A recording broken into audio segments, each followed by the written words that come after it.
안녕하세요. 오랜만에 HLB의 큰형님인 항서제약의 근황이 어떤가 궁금해서 한번 알아봤습니다. 그래서 보니까 항서제약도 지금 여러 가지 하고 있습니다. HLB랑도 리버세라님이랑 캄렌리주맙 같이 병용요법 임상을 또 진행하고 있죠. 그 외에도 무엇을 하고 있는가 한번 기사를 통해서 살펴봤는데요. 항서제약이 이제 한글로 된 기사가 나오는 것만 봐도 꽤 큰 기업, 그리고 한국의 기자들도 상당히 추적을 하고 있는 기업이라는 걸 알 수가 있겠습니다. 규모가 상당히 크죠. 그래서 크리스탈지 노믹스랑 면역항암제 한국 독점 개발 계약을 체결했다라는 기사가 나왔습니다. 그래서 보니까 1069억 원 규모 계약금 18억, 마일스톤 24억, 로열티 1260억. 그래서 내려가서 좀 보면은 여기 보니까 캄렐리 주맙이 있네요. 그래서 국내 판매 임상 개발 권리를 확보했다고 합니다. 크리스탈지노믹스가 확보했다고 해요. 그래서 캄렐리 주맙은 그 3세대 면역 항암제로 항서제약이 또 리버세라님 같이 하고 있는 거잖아요. 근데 중국이랑 뭐 글로벌한 건 아니고 국내 한정인 것 같습니다. 만약에 이거를 다 넘겼다고 하면은 꽤 이슈가 될 만하죠. 그래서 국내 한정인 것 같고요. 일단은 자세히 보면은 그래서 PD1 항체 관련해서 이제 한국 독점 라이센스 계약을 체결했다고 합니다. 4월 21일이니까 얼마 안 됐습니다. 한 달도 안 된 기간이고요. 판매를 하는데 이제 그 전에 임상 개발 등 이런 것들을 전부 다 크리스탈지노믹스가 가져갔고요. 계약 규모를 좀 보면은 약 1069억 원에 이른다고 합니다.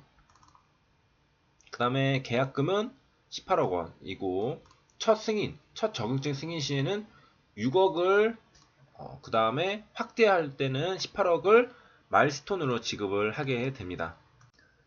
그리고 이제 상업화 이후에는 매출 실적에 따라서 로열티가 그 퍼센트로 주게 되거든요. 그래서 최대 1026억 원을 지불한다고 했습니다. 그래서 이런 것들 다 총합을 해보니까 약 1069억 원에 이르는 계약 규모라고 합니다. 일단은 들어간 돈은 여기 첫 계약금 여기 18억 달러죠. 이렇게 들어간 거고 그 다음에 순차적으로 잘 성공하면은 총 이렇게 돈을 주게 된다는 거고 그 다음에는 이제 이 돈을 준 것만큼 뽑아낼 수 있기 때문에 이렇게 주는 거죠. 그래서 성공을 하면은 그 매출액에 따라서 로얄티를 주고서 나머지는 다 크리스탈지노믹스가 가져가게 되겠습니다. 여기 보면은 우리가 이전에 그 어드벤첸으로부터 글로벌 권리 인수를 HLB가 할 때 매출액의 표준 매출액의 업계 평균에 대해서 좀 알아본 적이 있는데요. 그때 5%에서 한 10% 정도가 업계 평균이었습니다. 그리고 보통 한 5%, 7%, 미국이 아마 7%였던 걸로 제가 기억을 하는데요. 그렇게 보면은 로열티는 뭐 사실 뭐 상 거의 업계 평균에서 조금 높다? 그냥 거의 업계 평균이죠. 이 정도는. 그래서 내려가서 또 보면은 한글로 항서제약 기사가 나온 것만 봐도 큰 기업이라는 걸 알 수가 있는데 500억 달러의 세계 30위 안에 드는 회사이다라고 했습니다. 제약 회사도 아니고 세계 30위 안에 드는 그냥 회사라고 했습니다. 그러니까 엄청나게 크죠. 그래서 미국, 유럽, 일본 등의 R&D 센터, 임상실험 센터를 보유하고 있고 2만 4천여 명의 직원도 고용하고 있다. 그래서 이런 거를 보면은 이런 게 있죠. 내 친구가 대단하면 나도 대단한 사람처럼 이렇게 그 남들에게도 비춰지잖아요. 그리고 실제로도 대단한 사람일 가능성이 높고 그런 것처럼 그 HLB 주위에 협력하는 회사들을 보면은 뭐 큰 회사들이 많습니다. 중동에는 그 만수르가 실질적으로 지배하고 있다라고 하는 네오파마 쪽도 있고 네오파마의 그 제틴가 네틴가라는 사람도 그 4대 병원, 세계 4대 병원의 CEO거든요. 다 연관이 있고 그 다음에 여기 항서제약도 중국에서 엄청나게 순위권 안에 들어가는 제약 바이오 회사거든요. 그래서 같이 협력하는 기업들, 그 다음에 베트남에서도 베트남의 셀트리온이라고 불리는 호난 그 회장님도 엄청 친하죠. 둘이 동갑이고. 그래서 보면은 다 그 좀 끝발 있는 네로라 할 수 있는 그런 회사들이랑 같이 인연이 좀 많은 것을 알 수가 있겠습니다. 사실 뭐 HLB 그냥 바이오 회사라고 생각한다면은 실패 가능성이 높다라고 생각하겠지만 투자하시는 분들은 다 이런 것들을 보는 거죠. 항사제약을 통해서 리버세라님이 이미 임상이 성공하고 시판하고 있다는 것을 알고 있고 그러니까 정답지를 보고서 그 하는 느낌. 그 다음에 같이 협력하는 회사들이 다 대단한 회사들이 많으니까 그런 회사들이 바보가 아닌 이상 어떻게 HLB랑 같이 협력을 할까라는 생각을 또 할 수가 있겠죠. 그래서 HLB를 그냥 바이오 회사다라고 생각하고 보면은 색안경을 끼고 보면은 야, 저거 실패할 확률이 높다라고 이제 생각할 수 있겠지만은 또 자세히 파보면은 생각보다 설득력이 많은 그런 부분들이 꽤 많이 있습니다. 그래서 다 설득을 당하셔서 매수 버튼까지 누르신 분들이 아마 이제 대다수일 거라고 생각합니다. 그래서 좀 사설이 길어졌는데요. 캄렌리 주맙에 대해서 보면은 저항증이 여러 개에 대해서 임상을 하고 있습니다. 상당히 많이 하고 있고 중국 내 허가를 검토 중으로 연내 허가를 받을 것으로 예상이 된다고 합니다. 그래서 캄렌리 주맙이 잘 되면 리보세라닙이랑 병용요법도 시너지가 날 가능성이 좀 높겠고요. 그 다음에 이외에도 이제 60여 개의 임상 시험이 중국, 미국, 그러니까 시장이 가장 큰 G2라고 하죠. 그래서 가장 큰 기업들이 무역 전쟁하고 싸우잖아요. 그래서 중국, 미국 등에서 진행 중이다. 시장이 가장 큰 곳에서 지금 임상을 하고 있고요.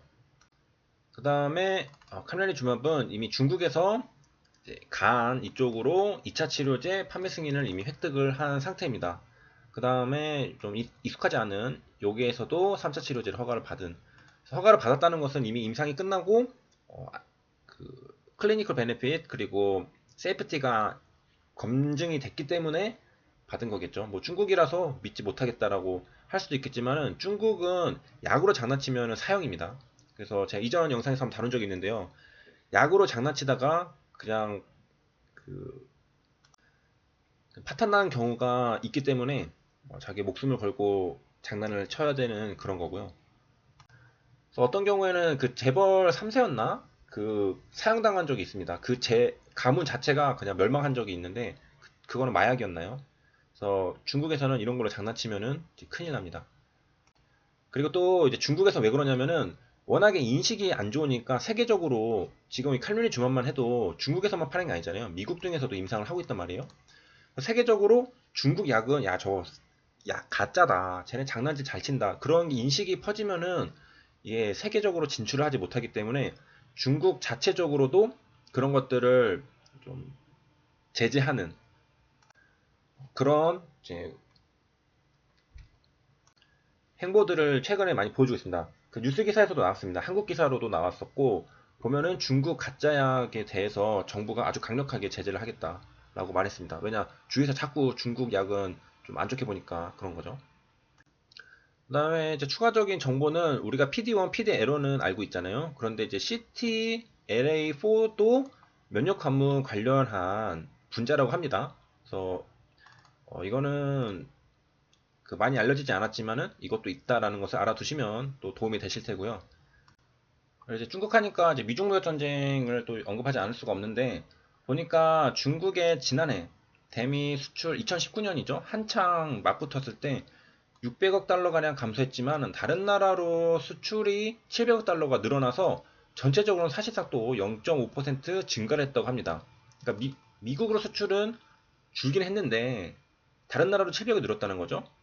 이거는 어떻게 생각할 수 있냐면 3쿠션으로 중국이 다른 나라를 통해 미국에 간접 수출한 거 아니냐라는 또 진단도 나오고 있다고 합니다. 거기다 이제 관세를 때려도 위안화가 다시 절하가 되면서 트럼프 대통령이 의도한 효과도 잘 나타나지 않았다. 관세를 때릴 만큼 또 위안화가 값이 싸지면 가치가 떨어지면은 수출이 더 잘 되죠. 그러니까 관세 안 좋은 조건, 위안화 절하 좋은 조건이 붙어가지고 쌤쌤이 돼버리는 거죠. 그래서 의도한 효과가 잘 나타나지 않는다. 뭐 한국도 워낙 약세되면은 수출이 잘 된다. 그렇게 되죠. 환율이 오르면. 그래서 지금 관세만 할 게 아니라 공급망을 동맹국 중심으로 개편해야 된다라는 그러니까 팀을 짜가지고 중국을 한 번에 치자 이런 생각이죠. 그래서 중국의 생산기지 구축한 기업들 있잖아요. 그런 게 이제 미국이 아니더라도 동맹국으로 이전할 경우에는 비용을 공제해주는 방법을 추진하고 있다고 합니다.